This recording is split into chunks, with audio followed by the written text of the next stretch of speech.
Guys, we made it. But this motherfucker was warm. I was running about 200 going down the highway. So one of my issues is that everything's being forced through the fan. I don't have flappers. I need to make flappers. So I'm going to drill 4 3-inch holes, one in each corner, and make flappers out of that rubber mat that I have in the floor. Hopefully it'll help it run cooler. But it was so hot that I had 0 fuel pressure, so it was lean as fuck whenever I got off the highway and tried to stop at a stoplight. I had to pull the choke out almost the whole way.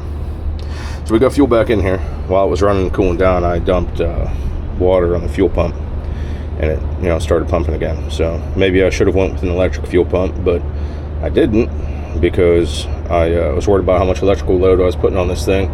And I mean, this thing ran down the highway for a little over an hour, around 60, 62 mile an hour, because any faster than that, it has a real bad vibration in the driveline. And my voltage kept going down. It started at like 13.4 and ended up at like 12.9 by the time we got here. So the generator just can't keep up. And I do have an alternator and the conversion bracket and bullshit for this thing sitting at the house. So hopefully that helps me out. But that's all I know for right now. I'll go take my shit. I just got to the hotel. I get my shit in there, and I'm dying. Heat advisory is like 99 some degrees today, and I didn't zip tie my windows open because it kept raining, and I really wish I would have. So thanks for hanging out.